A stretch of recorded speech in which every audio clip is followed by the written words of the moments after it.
आखिर क्या हुआ जब भगवान शिव आए पृथ्वी पर कान्हा के दर्शन करने। आइए सुनते हैं एक पौराणिक कथा। महादेव शिव शंभू को श्री श्याम सुंदर के बाल रूप के दर्शन करने की मनसा हुई और वे एक योगी का भेष बनाकर मैया यशोदा के द्वार गोकुल में नंद भवन के बाहर पहुंचकर इस प्रकार आवाज लगाते हैं। जोगी भेषधारी शिव शंभू बोले, अलख निरंजन कहाँ हो प्रभु।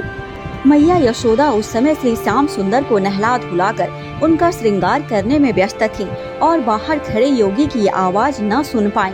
योगी भेषधारी शिव भोले ने फिर से आवाज लगाई, लेकिन अंदर से कोई जवाब नहीं आया। तभी वहाँ से एक ब्रज की वृद्धा गोपी गुजर रही थी।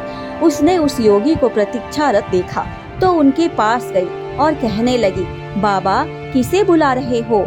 योगी बोले, गृह स्वामिनी को माई। गोपी बोली, भिक्षा चाहिए। योगी बोले, हाँ माई। गोपी बोली, यहाँ तो कोई नहीं दिखता, चलो मेरे घर, वहाँ तुम्हें भिक्षा मिल जाएगी, मैं तुम्हें भिक्षा दूंगी। योगी बोले, तुम माई। गोपी बोली, हाँ, अन्न वस्त्र धन तुम जो मांगोगे वही दूंगी।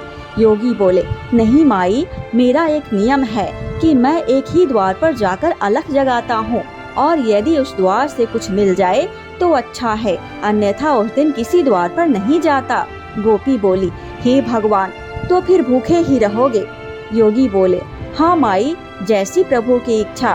गोपी बोली, नहीं बाबा, हमारे गांव से कोई साधु भूखा चला जाए तो यह सारे गोकुल के लिए लज्जा की बात बन जाए। बाबा तुम यहीं ठहरो, मैं अंदर जाकर देखती हूँ कि यशोदा रानी कहाँ है। ऐसा कहकर वृद्धा गोपी नंद भवन के अंदर गई। देखती है कि मैया यशोदा तो श्याम सुंदर का श्रृंगार कर रही थी और उन्हें लोरी गाकर सुला रही थी। और इधर बाहर खड़े योगी भेषधारी भगवान शंकर ने मन ही मन कहा, प्रभु दर्शन किए बगैर तो नहीं जाऊंगा। गोपी अंदर जाकर मैया यशोदा से कहती है, ओ यशोदा रानी। मैया यशोदा कहती हैं, आओ काकी, क्या बात है। गोपी कहती हैं, यशोदा रानी, तेरे द्वार पर एक योगी कब से भिक्षा के लिए खड़ा है, तूने उसकी आवाज नहीं सुनी क्या। मैया यशोदा बोली, नहीं तो। गोपी बोली, अरे जल्दी से उसे भिक्षा दे दे, कोई बड़ा महात्मा लगता है। यशोदा बोली, अच्छा। गोपी बोली, ऐसा योगी मैंने कभी नहीं देखा, उसके मुख पर तो आँख ही नहीं टिकती। मैया यशोदा बोली, क्यों। गोपी बोली, अरे इतना तेज है उसके ललाट पर कि जैसे सूर्य का तेज होता है, और देखो कितना कड़ा नियम है उसका। जिस द्वार पर भिक्षा के लिए खड़ा हो जाता है बस वहीं से भिक्षा लेता है और भिक्षा न मिलने पर भूखा ही लौट जाता है।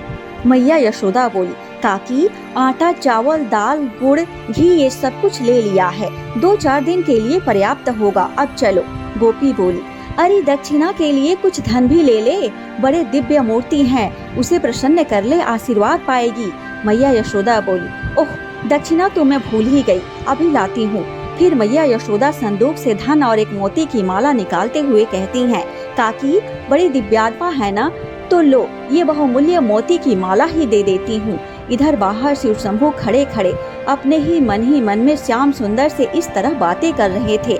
प्रभु दर्शन देने में इतना संकोच। श्याम सुंदर ने उनके अंतर मन में कहा, धन्य भाग्य जो आप स्वयं अपने सेवक के घर पधारे, सेवक का प्रणाम स्वीकार करें। योगी भेषधारी शिव शंभू बोले, कौन सेवक है और कौन प्रभु, इससे निर्णय का ये समय नहीं है। आप तो हमें अपना परम भक्त जानकर अपने बाल रूप के दर्शन करा दीजिए बस। श्याम सुंदर ने फिर से कहा, बाल रूप तो इस समय मैया यशोदा के पास गिरवी रखा है, उन्हीं से मांगना पड़ेगा। आहा, लीजिए मैया आ गई। मैया यशोदा श्याम सुंदर को पालने में सुलाकर और दक्षिणा की थाल लेकर उस वृद्धा गोपी के साथ नंद भवन के बाहर आती हैं, जहां योगी भेष में शिव शंभू प्रतीक्षा कर रहे थे। मैया यशोदा योगी रूपी शिव शंभू को प्रणाम करते हुए कहने लगी। मैया यशोदा कहती हैं, विलम्ब के लिए क्षमा बाबा, मैं अपने लल्ला के श्रृंगार में व्यस्त थी।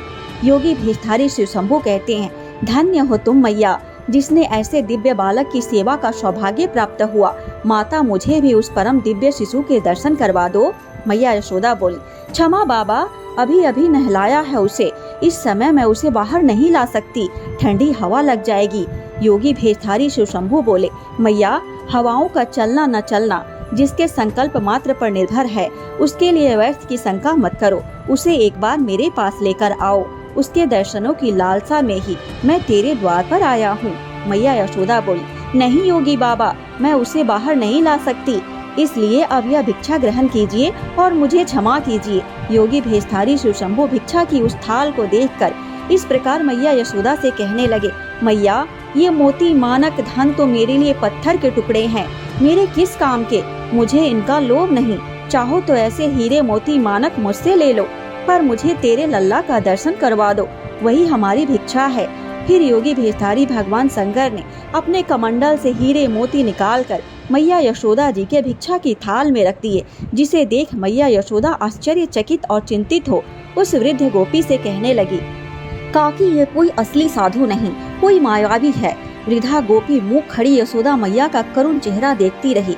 फिर यशोदा मैया अपने आँखों में अश्रु भर के योगी भेषधारी शिवशंभु से कहने लगी, देखो योगी बाबा, तुम जैसे कई मायावी इससे पहले भी आ चुके हैं, सभी इसी प्रकार की चिकनी चुपड़ी बातें करते हैं। तेरा लाल तो बड़ा दिव्य बालक है, उसका दर्शन करा दे, उसे मेरी गोद में दे दे। और फिर सबके सब उसका अनिष्ट करने की चेष्टा करते हैं। मेरे लाल ने आप लोगों का क्या बिगाड़ा है जो आप लोग उसके शत्रु बन गए। और फिर बहुत ही कड़े शब्दों में मैया यशोदा ने कहा, भिक्षा चाहिए तो लीजिए, अन्यथा अपने स्थान को पधारिए, मैं अपने लल्ला को बाहर नहीं लाऊंगी। योगी भेषधारी शिवशंभु बोले, ओ मैया, ऐसे कठोर मत बनो, मैं बहुत दूर कैलाश पर्वत से आया हूँ। मैया यशोदा फिर कठोर शब्दों में बोली, कैलाश में थे तो वहीं भगवान शिव के साक्षात दर्शन कर लिए होते, यहाँ क्या काम है। योगी भेषधारी शिवशंभु बोले, भोली मैया, भगवान के साक्षात दर्शन करना तो कोई कठिन कार्य नहीं है, परंतु उनके बाल स्वरूप के दर्शन करना अत्यंत दुर्लभ है। उसी की लालसा में मैं तेरे द्वार पर आया हूँ। कई युगों के पश्चात ही यह दर्शन मिलते हैं। मैया यशोदा बोली, नहीं नहीं योगी बाबा, मुझे क्षमा करो, मैं उसे बाहर नहीं लाऊंगी। मेरे पति की आज्ञा है कि किसी भी अनजान व्यक्ति के सामने अपने लल्ला को मत लाना। मैया यशोदा को इस प्रकार अपने फैसले पर अडिग देख भगवान श्याम सुंदर ने श्री योग माया को पूरनमासी भुआ यानी पूरनमासी बुआ, जो कि स्वयं भगवती योग माया है, भगवान के जन्म के पूर्व से ही गोकुल में आ गई थी, के रूप में उस स्थान पर भेजा जहाँ पर यह वाद विवाद चल रहा था। पूरनमासी भुआ बोली, ये अनजान व्यक्ति नहीं है यशोदा रानी, ये अनजान व्यक्ति नहीं है, मैं इन्हें अच्छी प्रकार से जानती हूँ। मैंने कहा था ना कि गोकुल में आने के पहले मैं काशी में रहती थी, वहीं इनके दर्शन किए थे। ये सचमुच परम दिव्य शक्ति है, शक्तिपति हैं ये, शक्तिपति हैं ये। ऐसा कहते हुए पूरनमासी बुआ आंखों में अश्रु की धार लिए भगवान शिव के चरणों में अपना शीश रख उन्हें प्रणाम करती हैं और उठकर मैया यशोदा से कहती हैं, यशोदा, इन्हें लल्ला के दर्शन करा दे। यशोदा रानी, इन्हें लल्ला के दर्शन करा दे, इनका आशीर्वाद पाकर तेरा लल्ला भी बड़ा प्रसन्न हो जाएगा। मैया यशोदा विस्मित सी मृदा में पूरनमासी बुआ से बोली, पूरनमासी बुआ, क्या तुम सच कह रही हो? तुम इन्हें जानती हो? पूरनमासी बुआ बोली, हाँ री यशोदा रानी, मैं इन्हें भली भांति जानती हूँ। अरे यह तो तेरा सौभाग्य है जो तेरे लल्ला का प्रेम इन्हें तेरे द्वार पर ले आया। मैया यशोदा बोली, परंतु इनकी वेशभूषा तो देखिए, लंबी लंबी जटा, बदन में भभूत और गले में सर्पों की माला लगाए हुए हैं। लल्ला तो इनको देखकर वैसे ही डर जाएगा। ना बाबा ना, मैं लल्ला को नहीं लाऊंगी। बेचारी भोली भाली मैया को क्या पता कि उनके द्वार पर स्वयं भगवान सदाशिव पधारे हैं। मैया यशोदा से ऐसा सुन पूरनमासी बुआ ने कहा, नहीं यशोदा रानी, इनके दर्शन मात्र से ही समस्त भयों का नाश हो जाता है, समस्त बाधाएं दूर हो जाती हैं। मुझ पर विश्वास करो, मैं कभी तुमसे झूठ नहीं बोली। वृद्धा गोपी ने पूरनमासी बुआ का समर्थन करते हुए कहा, अरे यशोदा रानी, ये पूरनमासी बुआ कभी झूठ नहीं बोलती। यशोदा रानी, याद है तुम्हें जब वो पहले पहले गोकुल में आई थी, तब इसी ने तुझे आशीर्वाद दिया था ना कि तुम्हें भी लल्ला होगा। उस समय तुम सब लोग तो आशा छोड़ चुके थे। ये सदा सच कहती है, सो इसकी बात मान ले बेटी। पूरनमासी बुआ बोली, जा बेटी जा, लल्ला को ले आ। मैया यशोदा बोली, पर मैं लल्ला को इनके हाथ में नहीं दूंगी। पूरनमासी बुआ बोली, अच्छा लल्ला को तो ले आ, ये दूर से ही आशीर्वाद दे देंगे। जा जा ले आ, लल्ला को यशोदा बेटी लिया। फिर मैया यशोदा नंद भवन के अंदर जाती हैं श्याम सुंदर को लाने के लिए, और अंदर जाकर श्याम सुंदर को अपनी गोद में उठा इस प्रकार कहती है, अरे वो लल्ला, चल, कोई तेरे दर्शन के लिए आए हैं, चल। मैया यशोदा श्याम सुंदर को बाहर ले आती हैं, जिसे देख योगी भेषधारी शिव शंभू प्रेम से गदगद हो श्याम सुंदर के बाल स्वरूप को टकटकी लगाए निहारने लगे, जैसे पूर्णिमा की रात को चकोर चांद को टकटकी लगाए निहारते रहता है। मैया यशोदा कहती हैं, लो योगी बाबा, लल्ला को देख लो और आशीर्वाद दे दो। भगवान शिव शंभू अपने प्रिय श्याम सुंदर के इस बाल स्वरूप को देख उन्हें नमस्कार करते हैं और श्याम सुंदर भी चेहरे पर मधुर मधुर मुस्कान लिए उन्हें देखते रहते हैं। और फिर शिव शंभू मैया यशोदा से इस प्रकार कहते हैं। योगी भेषधारी शिव शंभू कहते हैं, मैया आज्ञा हो तो इनके चरणों में अपना मस्तक रख लूं। मैया यशोदा कहती हैं, नहीं नहीं, मैं मेरे लल्ला को छूने नहीं दूंगी। फिर पूर्णमासी बुआ योगी भेषधारी शिव शंभू से कहती हैं, पहले अपनी चरण रज तो दीजिए। ऐसा कह पूर्णमासी बुआ शिव शंभू की चरण रज ले लल्ला श्याम सुंदर के ललाट पर लगा देती हैं। शिव शंभू की चरण रज श्याम सुंदर के ललाट में पड़ते ही श्याम सुंदर मन ही मन में शिव शंभू से कहते हैं, धन्यवाद प्रभु, कोटि सा धन्यवाद। अंतर्यामी भगवान शिव श्याम सुंदर की मन की बात को सुनकर इस प्रकार कहते हैं, यह कहाँ का न्याय है स्वामी कि हम इतनी दूर से आकर भी आपके बाल स्वरूप का आलिंगन भी न कर सके। जिन श्री चरणों से निकली पवित्र गंगा को हम अपने शीश पर धारण करते हैं, उन श्री चरणों को एक बार तो छू लेने दीजिए प्रभु। और फिर भगवान शिव शंभू अपने ही शरीर के एक अदृश्य प्रतिबिंब से श्री श्याम सुंदर के चरणों का स्पर्श करते हैं और उनकी स्तुति पुरुष सूक्त से करते हैं, जो कि भगवान श्री श्याम सुंदर को अति प्रिय है। उसके बाद योगी भेषधारी शिव शंभू मैया यशोदा से झूम झूम के नाच नाच कर कहते हैं, जुग जुग जिये तेरो लल्ला, ओ मैया जुग जुग जिये। इस प्रकार झूम झूम कर नाचने गाने लगते हैं। फिर मैया यशोदा कहती हैं, योगी बाबा अपनी भिक्षा तो लेते जाइए।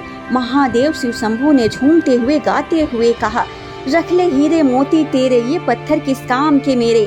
योगी हो गया माला माल निरख मुख लाल का, मैं तो हो गया माला माल निरख मुख लाल का। ऐसा कहते ही योगी भेषधारी शिव शंभू वहाँ से अंतर्धान हो जाते हैं।